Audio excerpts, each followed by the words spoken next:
Ja, hallo Leute, Matthias von Auto Kitchen. Ich freue mich, dass ihr wieder zuschaltet. Ja, heute werde ich nichts kochen und auch kein Rezept vorstellen. Wir haben Herbst und das heißt, mein Hobby beginnt, das Kalträuchern. Ja, so Mitte November fange ich immer an und mache meine eigene Wurst, meinen eigenen Schinken, Speck und so weiter und so fort. Geräucherten Lachs, alles super delikat, alles super lecker. Ja, das Kalträuchern ist ein Hobby, das mache ich schon jetzt einige Jahre, ich glaube ungefähr 8 Jahre und habe jetzt dieses Jahr auch ein Novum. Das heißt, das, was ich mache, filme ich auch und setze die Videos rein. Die Resonanz, die war positiv und was mich doch überrascht ist, ja, das Kalträuchern ein Thema ist, das doch sehr, sehr viele Menschen interessiert und ja, ich kriege viele Anfragen. Bei euch hast du es immer so, wenn ein Video so anfängt, aber ich kriege tatsächlich viele Anfragen bei Facebook und auch bei YouTube. Ja, viele Leute interessieren sich dafür, haben Fragen, Kalträuchern, dies und das. Ja, was braucht man, auf was muss man achten und hin und her. Ja, und jetzt kommt eins meiner Lieblingssprichwörter. Der kluge Mensch, der lernt ja nicht nur aus seinen eigenen Erfahrungen, sondern auch aus den Erfahrungen anderer. Ja, da habe ich mir gedacht, ich mache so eine kleine Anleitung zum Kalträuchern, die werde ich euch mit auf den Weg geben. Da werde ich einfach mal grob umschreiben, um was es geht, auf was man achten sollte, gerade für Anfänger. Im Prinzip ist es ein sehr einfaches Thema, aber auch komplex. Ich will das einfach halten, ich will euch jetzt hier nicht zuquatschen, ich will euch einfach mal das Thema ein bisschen näher bringen. Wenn ihr weitere Fragen habt, können wir das gerne in den Kommentaren ausdiskutieren. Ich versuche alles so gut zu beantworten, wie ich kann. Wie gesagt, ich bin kein Räucherpapst, aber ich würde gerne die Erfahrungen, die ich gemacht habe, an euch weitergeben. Ja, weil ich auch weiß, wie es ist am Anfang. Man will ja so vieles wissen und ja, ich will euch einfach mal zeigen, auf was ihr achten müsst, wie ihr am besten anfangt, was ihr an Equipment braucht und vor allem, was ihr auch nicht braucht. Und ja, fangen wir einfach mal an.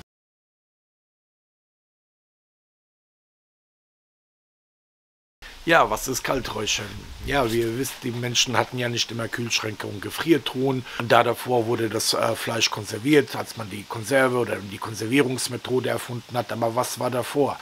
Ja, die Menschen haben Tiere gehalten und ja, die wurden dann im Herbst geschlachtet. Irgendwie musste man das Fleisch ja konservieren, damit man einen Vorrat über den Winter hat. Also hat man mit Hilfe von Rauch, Wind, Luft und Salz das Fleisch erstmal trocken gepökelt. Man hat es an der Luft trocknen lassen und geräuchert, sodass man quasi einen Fleischvorrat über den Winter hatte und ja, Frischfleisch war damals selten. Man hat jetzt Fleisch nicht unbedingt kalt geräuchert, weil es einem so gut schmeckt, sondern im Prinzip, weil man keine andere Wahl hatte. Damals war Frischfleisch sehr begehrt und heute halt Räucherwaren. Damals die Menschen, die wenigsten haben Gewürze benutzt. Gewürze waren sehr, sehr teuer. Heute sprechen wir mehr von Fleischveredelung, weil wir tun das Ganze aromatisieren mit diversen Kräutern, mit Pfeffer, mit Knoblauch, Paprikapulver und was es da noch alles gibt. Ja, und es gibt 3 Räucherarten. Es gibt nicht nur das Kalträuchern, sondern auch das Warm- und Heißräuchern. Im Gegensatz zu den anderen beiden Methoden wird beim Kalträuchern das Fleisch nicht gegart, sondern die Eiweißmoleküle, die bleiben im Fleisch drin. Dadurch bleibt es haltbar. Deswegen ist es auch ganz, ganz wichtig beim Räuchern, die Temperatur darf nicht über 25 Grad steigen. Ja, und was passiert beim Räuchern? Ja, der kalte Rauch steigt auf, bildet quasi eine Art Schutzfilm. Die Rauchablagerungen, die setzen sich auf dem Fleisch ab. Das wirkt zum einen desinfizierend und ja, es konserviert das Fleisch und verleiht ihm auch nochmal ein tolles Aroma. Und dadurch wird das Fleisch nicht nur haltbar, sondern schmeckt halt mit der Zeit auch immer besser.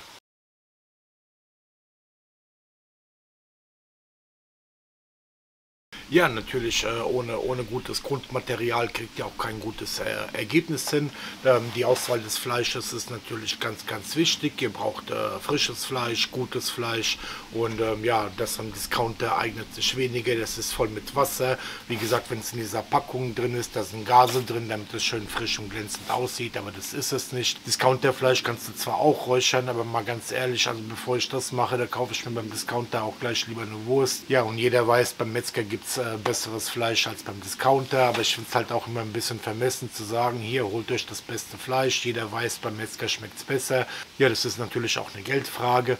Ich finde auch, viele Metzger sind mittlerweile sowas von überteuert. Ja, und das sind Preise, die kannst du nicht bezahlen, gerade wenn man so wie ich größere Mengen macht. Ja, ich mache das immer so, ich gucke dann immer beim Fleischgroßhandel oder ich gucke nach Angeboten irgendwie, dass ich gutes Fleisch kriege zu einem guten Preis, zu einem annehmbaren Preis und keine Mondpreise zahlen muss.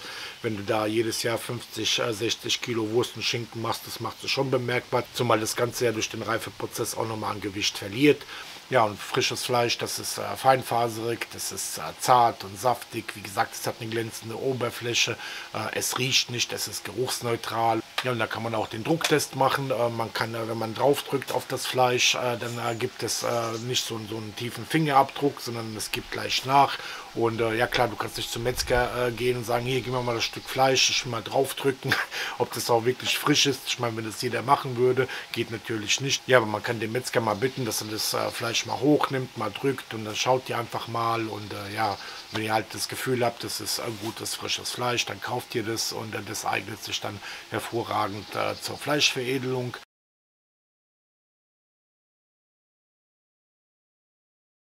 Im Prinzip kann man das Kalträuchern in 5 Prozesse unterteilen. Der erste Prozess, mit dem wir beginnen, das ist immer das Pökeln des Fleisches.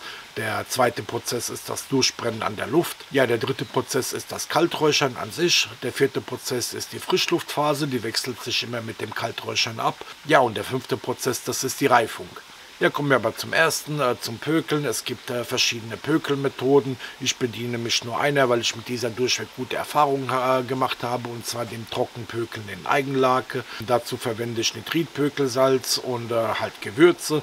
Und damit reibe ich das Fleisch ein, dann wird es schön mit Frischhaltefolie umwickelt. Ja, und dann kommt das Ganze in den Kühlschrank. Ja, das Nitritpökelsalz entzieht dem Fleisch Wasser und es pökelt dann quasi in der eigenen Lake, vermischt sich mit den Gewürzen. Dadurch wird das Bakterienwachstum gehemmt. Das Fleisch kriegt eine schöne rote Farbe durch den Umrötungsprozess.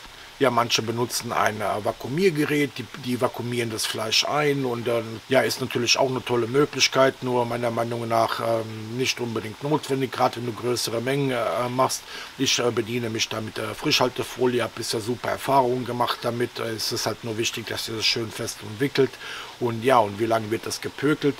Man sagt immer pro Zentimeter Dicke des Fleisches 1 Tag. Ja, wenn ihr jetzt ein Schweinefilet habt, das hat, sagen wir mal, 4-5 cm Dicke, dann rechnet ihr 5 Tage Pökeln ein und plus 2. Ich mache das halt immer so, aber pro Zentimeter Dicke 1 Tag, und dann hänge ich zur Sicherheit nochmal 2 Tage dran.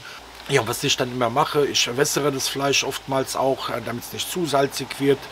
Dazu lege ich das in eine Schüssel, tue kaltes Wasser rein, tue das Wasser mehrmals wechseln, lasse das so eine Stunde drin, damit das Salz noch ein bisschen herausgeschwemmt wird.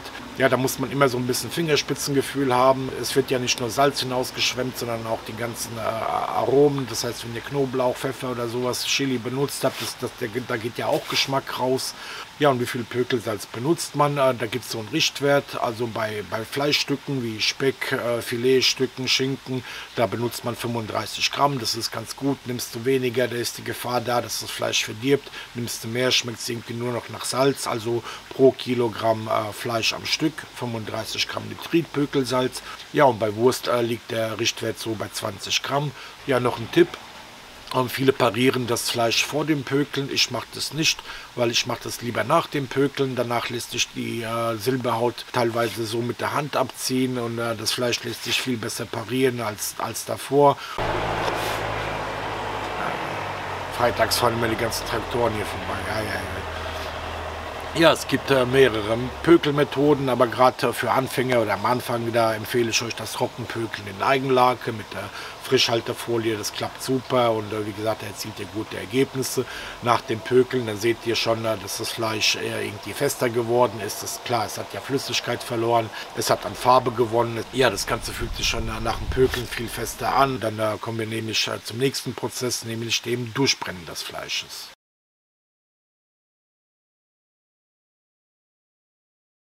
Ja, der Begriff Durchbrennen, der ist vielleicht ein bisschen irreführend. Das hat jetzt nichts mit Hitze oder Feuer zu tun. Das bedeutet einfach, wegen das Fleisch nach dem Pökeln an die frische Luft. Am besten irgendwo, wo es sehr zugig und windig ist.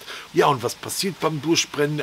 Ja, der Salzgehalt reguliert sich. Und das Salz zieht von innen noch weiter nach außen, verteilt sich schön in dem Fleisch. Das Ganze aromatisiert sich. Was ganz wichtig ist, durch das Durchbrennen verliert das Fleisch nochmal an Flüssigkeit. Es wird oberflächlich trocken. Das ist ist ganz, ganz wichtig, weil wir tun kein feuchtes Fleisch in den Räucherschrank. Je trockener, desto besser. Ja, und wie lange dauert das Durchbrennen? Ganz einfach, da gibt es eine ganz einfache Faustformel. Dauer der Pökeltage geteilt durch 2. Das heißt, wenn ihr jetzt einen Schinken habt, den ihr 10 Tage im Kühlschrank gepökelt habt, dann müsst ihr ihn 5 Tage an der frischen Luft durchbrennen lassen. Ja, und wenn der Schinken schön durchgebrannt ist an der frischen Luft, wenn sich der Salzgehalt reguliert hat, das Fleisch, das wird nochmal röter, es findet noch ein weiterer Umrötungsprozess statt. Wenn die Oberfläche schön trocken ist, ja, dann ist das Fleisch bereit für den ersten Räuchergang. Ja, jetzt könnt ihr das Räuchergut in den Räucherschrank hängen. Ja, dazu braucht man erstmal einen und mit Sicherheit fragt ihr euch, ja, was brauche ich für einen Räucherschrank? Im Prinzip würde da schon ein großer Karton reichen, wenn man da ein paar Löcher reinstanzt, aber das ist ja auch nicht das Wahre. Ja, ich will euch mal sagen, was ich gemacht habe, als ich angefangen habe. Mein erster Räucherschrank, den habe ich mir gekauft. Das war so ein Tischräucherofen, was weiß ich, 80 cm hoch aus Edelstahl mit schickem Sichtfenster. Und leider war das total der Fehlkauf. Zum einen war der viel zu klein, da hat sich Feuchtigkeit drin gesammelt. Ich habe Probleme gehabt, die Temperatur zu kontrollieren. Und ja, das Fenster war total verrußt, da kann man sowieso nichts erkennen. Also war absolut für die Tonne. Ja, apropos Tonne. Danach habe ich mir eine Räuchertonne geholt, da hat es besser geklappt, also wie gesagt, kann ich euch super empfehlen. Thermometer braucht ihr da sowieso nicht oder so ein Schnickschnack, weil beim Kalträuchern, wenn ihr mit einem Sparbrand arbeitet, werdet ihr sowieso keine Temperaturen von über 25 Grad erzielen. Also wie gesagt, Thermometer braucht ihr eher fürs Warm- oder Heißräuchern, ist eigentlich unnötig. Und ja, was ich mir geholt habe, ist schlussendlich hier diesen Kollegen, für den bin ich quer durch Deutschland gefahren, einen großen Räucherschrank, einen großen alten Räucherschrank.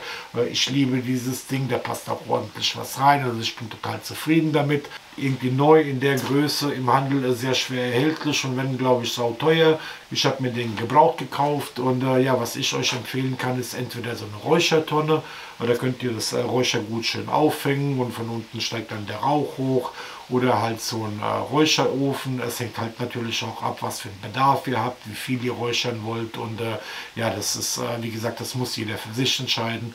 Ja, aber prinzipiell braucht man nur ein geschlossenes Behältnis mit Zu- und Abluft und der Möglichkeit, irgendwie das Räuchergut aufzuhängen. Ja, und zum Räuchern brauchen wir auch kalten Rauch. Den erzeugen wir mit einem Sparbrand.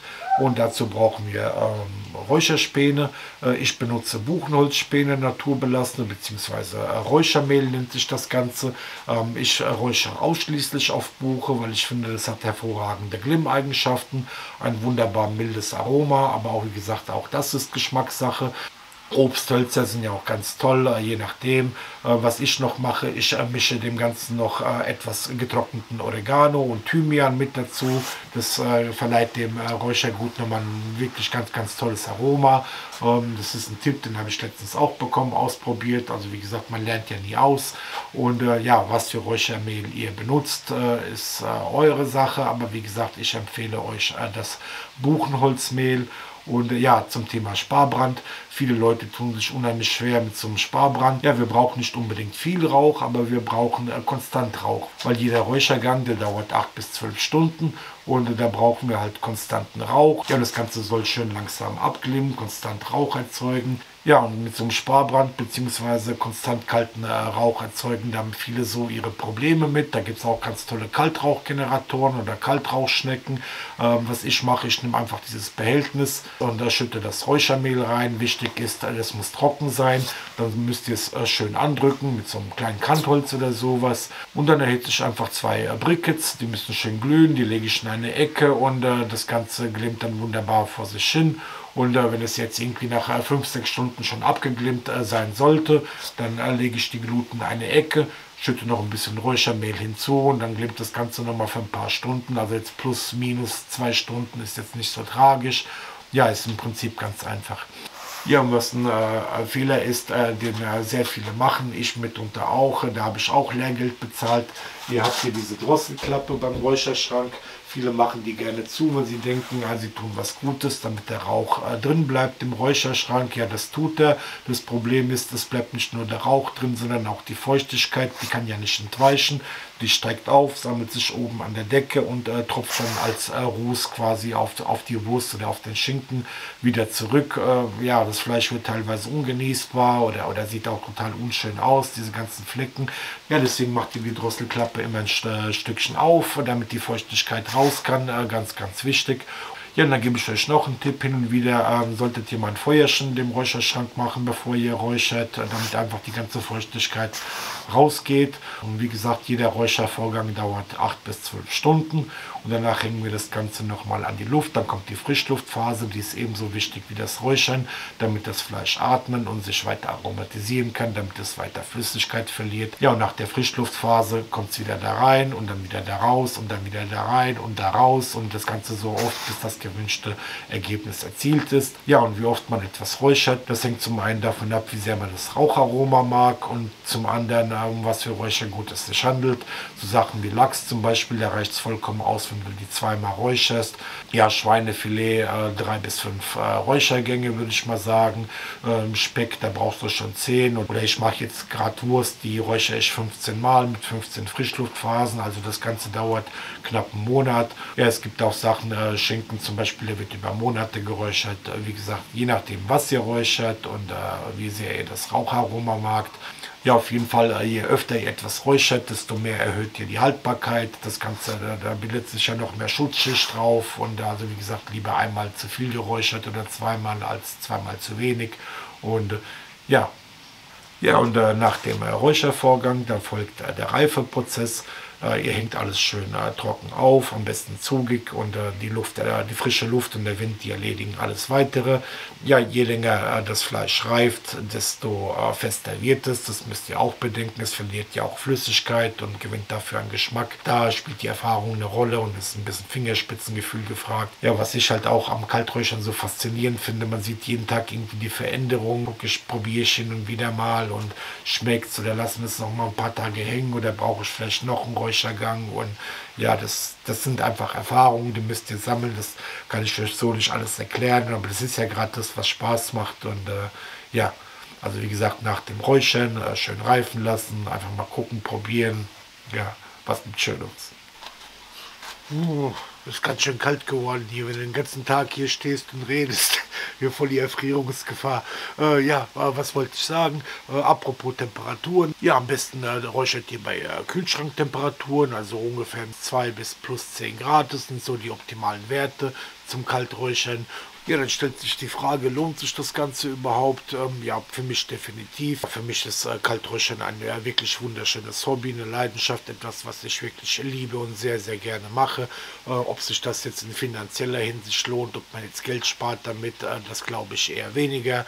Mir geht es vielmehr darum, es macht mir Spaß, es hat einen hohen Nutzeffekt und ganz ehrlich, ich esse einfach Schinken und Wurst und weiß einfach, was drin ist. Freue mich immer auf den Herbst, so Mitte November, wenn es losgeht, wenn ich Schinken und Wurst machen kann, meinen eigenen Speck und Zwiebelmettwurst, Lachs räuchern und viele andere leckere Dinge. Ich will demnächst mich auch mal an Käse wagen. Ich will Käse räuchern, also Käse selber machen und dann räuchern. Ja, das war es jetzt mit der Kalträuchern-Anleitung. Ich hoffe, ich konnte den einen oder anderen jetzt für das Thema ein bisschen interessieren oder begeistern. Ja, ich habe das Kalträuchern nicht erfunden. Das Ganze war jetzt nur ein grober Umriss. Und ja, ich freue mich natürlich auch über Tipps oder man lernt ja, wie gesagt, nie aus und schreibt es in die Kommentare und ja, vielleicht können wir das Ganze so ein bisschen als Forum nutzen. Ja, vielleicht ist auch der eine oder andere Experte dabei, der mal einen guten Tipp geben kann. Das ist ja immer Gold wert. Und ja, apropos Tipp, ich habe euch unten in die Videobeschreibung ein paar Amazon-Links reingepackt mit Geräten oder Dingen, die ich zum Kalträuchern nutze, die ich auch wirklich selber nutze, die ich euch wirklich empfehlen kann oder ans Herz legen kann. Vielleicht wollt ihr euch das mal angucken. Ja, wenn ihr schon dabei seid, da unten ist ein Link zu meiner Webseite, da habt ihr auch noch mal weitere Informationen und Rezepte und schaut euch auch mal meine anderen YouTube-Videos an, gerade jetzt im Winter, da wird noch vieles folgen an Räuchergeschichten und ja, schaut es euch einfach mal an. Ich hoffe, es gefällt euch und ansonsten würde ich mich freuen, wenn ihr den Kanal abonniert. Ja, ich freue mich über jeden neuen Abonnenten. Haut rein, Leute, macht's gut. Bis zum nächsten Mal, euer Matti.